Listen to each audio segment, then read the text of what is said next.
দেশে দেশে সংঘাত একেবারেই থামছে না। গাজা থেকে শুরু করে ইউক্রেন কোনো জায়গাতেই শেষ পর্যন্ত মীমাংসা হচ্ছে না। ডোনাল্ড ট্রাম্প মার্কিন প্রেসিডেন্ট তিনি বহু চেষ্টা করেছেন, তিনি নোবেল পাওয়ার জন্য শান্তি পুরস্কার পাবেন সেই আলাপও আমাদের সামনে ছিল, কিন্তু শেষ পর্যন্ত সেটা পাননি। শান্তিও আসেনি পৃথিবীতে। এই শান্তির আলাপ আমাদের এখানে অনেক বছর ধরে হচ্ছে।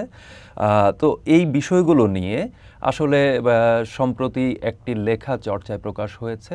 লেখাটি লিখেছেন শায়রুল ইসলাম। আমাদের সঙ্গে শায়রুল আছেন। শায়রুল, আপনাকে চর্চায় স্বাগত। ধন্যবাদ। আপনি একটা লেখা সম্প্রতি চর্চায় লিখেছেন, সেটা হচ্ছে নয়া বন্দোবস্ত এসেছে কিন্তু হচ্ছে সংঘাত থামছে না। তো নয়া বন্দোবস্ততেও আসলে যুদ্ধ থাকছে কেন বা যুদ্ধটা চলছে কেন? ধন্যবাদ আপনাকে।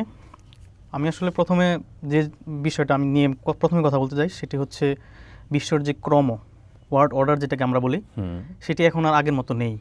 একটা সময় আপনি জানেন যে সোভিয়েত আমল যখন ছিল তখন একটা স্নায়ুযুদ্ধ ছিল, যেটাকে আমরা কোল্ড ওয়ার বলি। রাশিয়া, সোভিয়েত এবং একপাশে আমেরিকা, তাদের মধ্যে। তখন সোভিয়েত যখন ভেঙে গেল, তারপর থেকে বিষয়টা আরও ডাইভার্স হয়ে গেল, আরও ছড়িয়ে পড়লো আশেপাশে। চীনের উত্থান হলো, বিজনেস আরও বেশি এক্সপান্ড করলো। তারপর থেকে যেটি হলো, তখন হচ্ছে আমেরিকার কাছে এখন তখন আর ক্ষমতা পুরোপুরি নেই।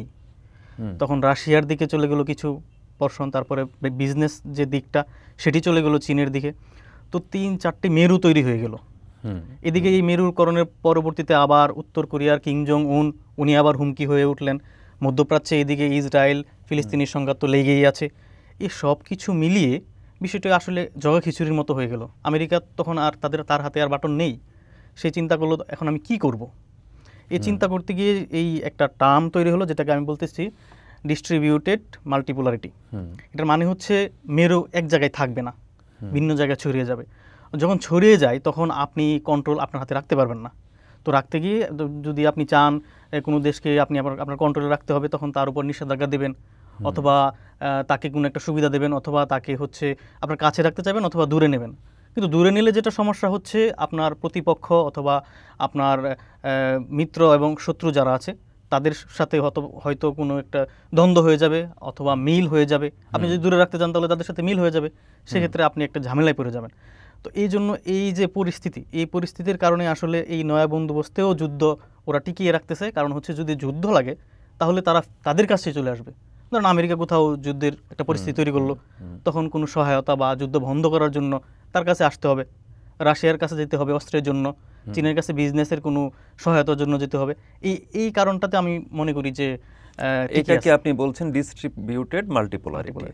এখন এইখানে দীর্ঘদিন ধরে আসলে আমরা যেটা যে বাইপোলার যেই ওয়ার্ল্ড অর্ডার, আপনি ওয়ার্ল্ড অর্ডারের প্রসঙ্গ যেহেতু এনেছেন সেই কারণে বলা, বাইপোলার ওয়ার্ল্ড অর্ডারটা ছিল আসলে যে পিরিয়ডের কথা বলছেন, যে সোভিয়েত জমানা যখন ছিল তখন আসলে বাইপোলার। এক পাশে ছিল একটা পোল হচ্ছিল আমেরিকা এবং তার নেতৃত্বাধীন যে পশ্চিমা যে জোটগুলো সেটা, আরেকটা হচ্ছে সোভিয়েত ইউনিয়ন এবং তার নেতৃত্বাধীন পূর্ব ইউরোপের দেশগুলো, যেটা আসলে কমিউনিজমের ব্লকে ঢুকেছিল। তারপর সোভিয়েত পতনের পরে একের পর এক পূর্ব ইউরোপের দেশগুলো থেকে তারা হচ্ছে গণতান্ত্রিক পন্থা, যেটা হচ্ছে সো কল্ড আমেরিকা প্রডিউসড যেই গণতান্ত্রিক ব্যবস্থা, সেটার মধ্যে হচ্ছে প্রবেশ করলো এবং সেখান থেকে আসলে হচ্ছে ক্যাপিটালিস্ট যেই ঘরানা সেটার মধ্যে ঢুকলো। তখন তো আসলে ইউনিপোলার কাঠামোটা আসলো। তাহলে আপনি যেই প্রসঙ্গটা বা যে নয়া বন্দোবস্তের কথা বলছেন, সেটা কি আসলে হচ্ছে ইউনিপোলারের যেই ওয়ার্ল্ড অর্ডার, সেই ইউনিপোলার ক্রমে ভেঙে গিয়ে হচ্ছে এই মাল্টিপোলারিটি তৈরি হচ্ছে? আমি সেটি বলতে চাচ্ছি। এই ইউনিপোলারটা ভেঙে হচ্ছে অনেকগুলো ভাগ হয়ে গেছে। তো ভাগ হয়ে যাওয়ার পরে এখন আমেরিকা চিন্তা করতেছে যে আমি হচ্ছে আমার নিজের দিকে চিন্তা করতে হবে। যেটা এখন ট্রাম্প যেটি করতেছেন সেটা হচ্ছে বিভিন্ন দেশে উনি শুল্ক আরোপ করতেছেন।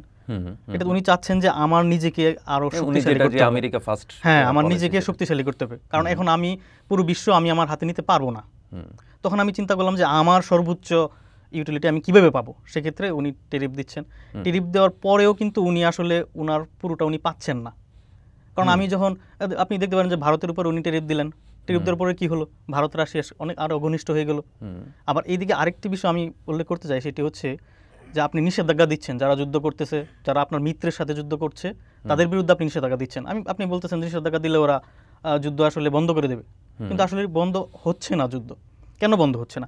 আমি যখন রাশিয়ার উপর নিষেধাজ্ঞা দিলাম তখন রাশিয়া আমার মিত্র দেশে তেল বিক্রি করতে পারবে না, কিন্তু ভারত তো আমার মিত্র দেশ, ভারতের কাছে তো সে তেল ঠিকই বিক্রি করছে। নিষেধ তাহলে কি আপনি বলবেন যে এই যে ইকোনমিক যেই স্যাংশন বা পলিটিক্যাল স্যাংশন খুব রেয়ার, ইকোনমিক স্যাংশন যেটা, হ্যাঁ সেই ইকোনমিক স্যাংশন তার পাওয়ার হারাচ্ছে, শক্তি হারিয়ে ফেলছে? হ্যাঁ হ্যাঁ, কোনো কাজেই আসছে না এই নিষেধাজ্ঞা, কোনো ধরনের কোনো কাজে আসছে না, বিশেষ করে যুদ্ধের ক্ষেত্রে।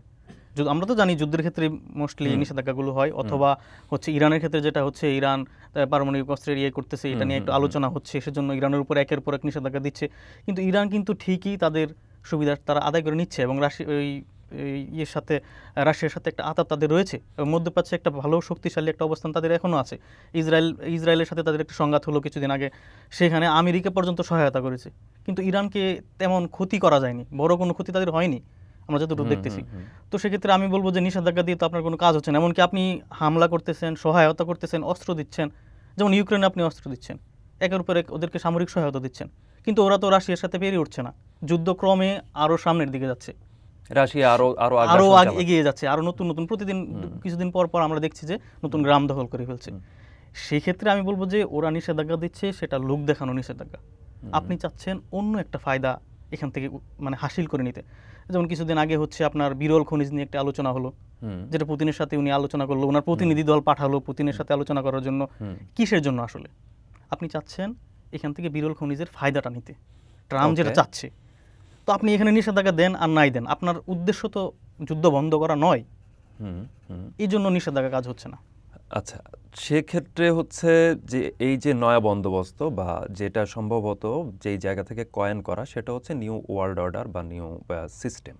তো এই নয়া বন্দোবস্তের আলোচনাটা কিন্তু আমরা বাংলাদেশেও দীর্ঘদিন ধরে শুনছি। নয়া বন্দোবস্ত বিশেষত গত বছরের যে 5ই আগস্টের পর থেকে এখন পর্যন্ত এই নয়া বন্দোবস্তের আলাপটা আমরা পাচ্ছি, বা সামনে নির্বাচন, সেখানেও আসলে হচ্ছে আমাদের রাজনৈতিক দলগুলোর মধ্যে কোনো কোনো পক্ষ এই নয়া বন্দোবস্ত কোট আনকোট শব্দটিকে ব্যবহার করে তাদের প্রচার চালানোর পরিকল্পনা করছে। কিন্তু দেশের ভেতরেও আমরা কিন্তু নানা ধরনের অস্থিরতা আমরা দেখতে পেলাম। তাহলে বৈশ্বিক এই যে সংঘাত, নয়া বন্দোবস্ত তৈরি করতে গিয়ে যে সংঘাতের সূচনা বলি বা সম্প্রসারণ বলি, দেশের ভেতরে যদি আমি আসি, সেখানেও কি একই ধরনের বিষয় আছে, নাকি হচ্ছে বাংলাদেশের সংঘাতগুলোর সাথে কোনোভাবে কি আন্তর্জাতিক বলয় কোনোভাবে যুক্ত বলে মনে করেন কিনা? আসলে বাংলাদেশের যে নয়া বন্দোবস্তের যে টার্মটা আসলে রাজনীতিবিদরা ইউজ করে, রাজনীতিবিদ বলবো না ঠিক, যারা 5ই আগস্টের পরে হচ্ছে বাংলাদেশের ইয়েতে আছে, পলিটিক্যাল ফিল্ড থেকে আসছে, তারা আসলে এটাই ব্যবহার করতেছে বাংলাদেশের পলিটিক্যাল একটা সিচুয়েশনের উপর ডিপেন্ড করে নয়া বন্দোবস্ত। আমি যেটা বলতেছি সেটা আসলে বিশ্ব ব্যবস্থার উপর, এটা পলিটিক্যালি কিছুটা আছে, কিন্তু বাংলাদেশের পলিটিক্সের সাথে এতটা জড়িত না, কিন্তু বাংলাদেশের অর্থনীতির সাথে এটা কিন্তু খুবই ভালোভাবে জড়িত। কিরকম? আমি হচ্ছে কিছুদিন আগে একটা মতামত কলাম পড়েছি সাউথ চায়না মর্নিং পোস্টে, উনি লেখকের নাম হচ্ছে পেইমান সালেহি। উনি বলতেছেন যে এই যে নয়া বন্দোবস্ত হলো, বিশ্ব ব্যবস্থা আসলো নতুন, এখানে লাভটা আসলে কার হচ্ছে, সুবিধাটা কে নিতে পারবে সবচেয়ে বেশি? যেহেতু নয়া বন্দোবস্ত, সেক্ষেত্রে তো আমি মেরুকরণ কোনো দেশ পাচ্ছি না, কোনো দেশ পুরোপুরি ফায়দা নিতে পারতেছে না, তাদের অনেকগুলো মেরু তৈরি হচ্ছে, সেক্ষেত্রে তাদের পুরো ফায়দা তারা পাচ্ছে না। সেক্ষেত্রে সবচেয়ে বেশি লাভবান হচ্ছে যারা হচ্ছে থার্ড ওয়ার্ল্ড কান্ট্রি, অথবা যারা হচ্ছে ছোট দেশ, যাদের অর্থনীতি এতটা বড় নয়, বিশাল নয়, তারা সবচেয়ে বেশি লাভবান হবে। কিভাবে লাভবান হবে? সেক্ষেত্রে প্রথম জিনিস হচ্ছে অর্থনৈতিকভাবে। আপনি যখন আপনার প্রতিপক্ষ তৈরি করবেন, তখন প্রতিপক্ষের সাথে কিছু দেশ চলে যাবে, কিছু দেশ বলবে যে আমি অর্থনৈতিক সুবিধা ওই দেশ থেকে পাবো, আমার মার্কেট আমি দেবো হচ্ছে, ধরেন আমি আমার মার্কেট চীনকে দেবো, আমেরিকা আমার এখানে নিষেধাজ্ঞা দিচ্ছে, বা ওরা আমার টেরিফ দিল অনেক বেশি, আমার উপর টেরিফ ওরা আরোপ করলো, তখন আমি চীনকে বলবো যে হ্যাঁ তুমি আমার মার্কেট তাহলে ধরো, আমার মার্কেটে আসো, তো আমার বিজনেসটা তো এক্সপান্ড হবে তখন। এরকম ছোট ছোট দেশ এরকম এইভাবে আসবে। তারপর রাশিয়ার ক্ষেত্রে যেটা হচ্ছে, রাশিয়া হচ্ছে ভারতের সাথে কিছুদিন আগেই পুতিন আসলো, এসে তাদের সাথে আলোচনা করলো, শুধু জাস্ট সেখানে যে অর্থনৈতিক বিষয়ে আলোচনা হয়েছে তা কিন্তু নয়, তারা ক্ষেপণাস্ত্র দেবে সেই নিয়ে আলোচনা হয়েছে, তারপরে হচ্ছে তারা বিভিন্ন সন্ত্রাসবাদ নির্মূলে কি ভূমিকা রাখবে সেই ব্যাপারে আলোচনা হয়েছে, যৌথ, এগুলো কিন্তু সামরিক বিষয়, অর্থনীতির চেয়ে বড় একটা জিনিস, যেটি হচ্ছে এক একটা মেরুকে আরো দুর্বল করে দিতে পারে। এই বিষয়টি একটি সামরিক জায়গা নিজে থেকেই তো আসলে হচ্ছে ইকোনমির সাথে সরাসরি কানেক্ট, কারণ যুদ্ধ একটা ব্যবসাও। হ্যাঁ হ্যাঁ, এটাও আমি বলতে চাচ্ছি। রিপোর্টগুলো এখনো বলছে যে আমেরিকা অস্ত্র ব্যবসায় অনেক এগিয়ে আছে, ধারে কাছে কেউ নেই। তো এই অস্ত্র ব্যবসা টিকিয়ে রাখতে হলে আপনার কি কি রাখতে হবে? আপনি হচ্ছে অস্ত্র বিক্রি বজায় রাখতে হবে, রেগুলার অস্ত্র বিক্রি করতে হবে। তো বিক্রি করতে হলে আপনার বিভিন্ন মেরুতে যারা আপনার ঘনিষ্ঠ হোক অথবা আপনার শত্রু হোক, তারা আপনার অস্ত্র নেক, সেটা তো আপনি চাইবেন। সে শত্রু হইলেও আমার অস্ত্র নেক। এই জন্য আমি কিছু কিছু জিনিস, যেমন কম্বোডিয়া, থাইল্যান্ডে একটি ঝামেলা এখনও চলতেছে।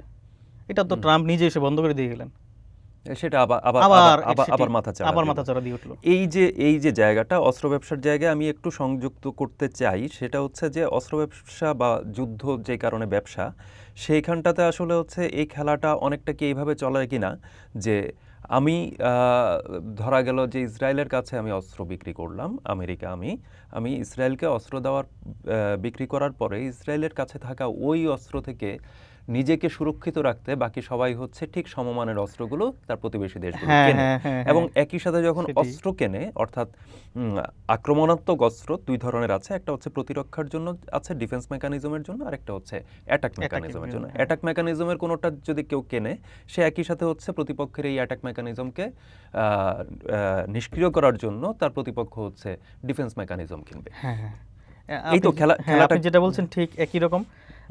কয়েকটি যুদ্ধ এরকম আমরা দেখি, ধরেন হচ্ছে ভারত পাকিস্তান যখন একটা সংঘাত হলো, তখন একটা বিভিন্ন গণমাধ্যমে খবর আসলো যে পাকিস্তানে হচ্ছে চীনের অস্ত্র, চীনের অস্ত্র, এটা আমরা দেখেছি। তো এটা নিয়ে একটা আলোচনা হলো। তো সবগুলো সংঘাতে, যেমন এই যে এখন কম্বোডিয়া থাইল্যান্ডের যেটা সংঘাত হচ্ছে, একদল একদলকে বলছে যে তাদের এখানে চীনা অস্ত্র আছে। তো এক্ষেত্রে তো চীনের একটা প্রভাব চলে আসতেছে। তখন আমেরিকা চেষ্টা করবে যে না, তাহলে সংঘাতটাতে আমার প্রভাব থাকতে হবে, আমিও এখানে অস্ত্র দিতে চাই।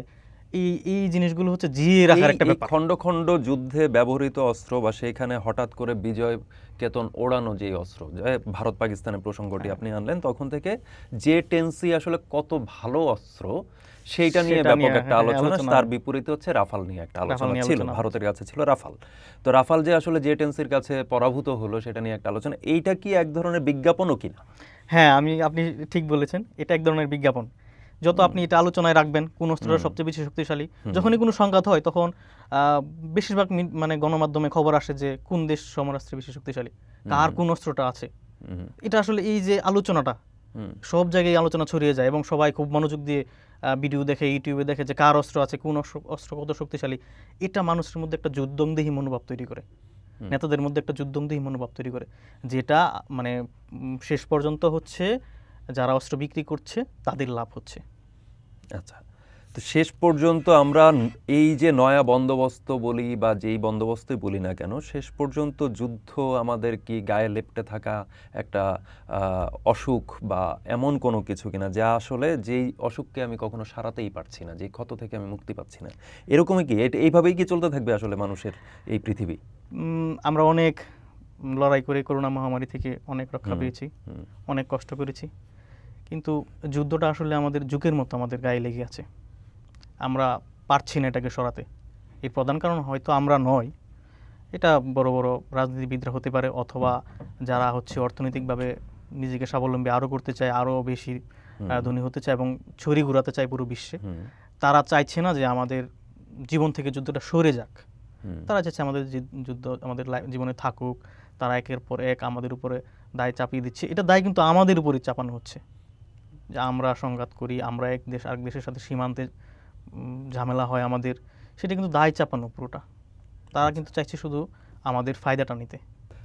তার মানে আসলে যেই বন্দোবস্তই আসুক না কেন, শেষ পর্যন্ত ওই যে 1% যারা আসলে বিশ্বকে শাসন করে, যাদের বিরুদ্ধে আসলে বহু বছর আগে, অন্তত 1.5 দশক আগে হচ্ছে নিউ ইয়র্কের জুকুটি পার্কে ফুঁসে উঠেছিল জনতা, যে উই আর 99% বলে ঘোষণা করেছিল, সেই 1% যাদের হাতে অর্থ আছে, বিত্ত আছে, যারা অস্ত্রের মালিক এবং যারা এই অস্ত্র কার ওপর কিভাবে ব্যবহৃত হবে সেই সিদ্ধান্তেরও মালিক, তারাই আসলে যে কোনো বন্দোবস্ত যে প্রক্রিয়াতেই যাক না কেন, তারা আসলে এই অস্ত্রের প্রয়োগ বা ক্ষমতার নতুন নতুন বন্দোবস্ত করে, মানুষের, সাধারণ মানুষের জন্য কোনো নয়া বন্দোবস্ত নয়। এই নয়া বন্দোবস্ত যদি কখনো আনতে হয় সাধারণ মানুষের জন্য, তাহলে সেটা আসলে সাধারণ মানুষকেই আনতে হবে। সাধারণ মানুষ সেই শক্তি, সেই দৃঢ়তা কবে অর্জন করবে সেটা আমরা এখনো জানি না। ধন্যবাদ, আজ এ পর্যন্তই।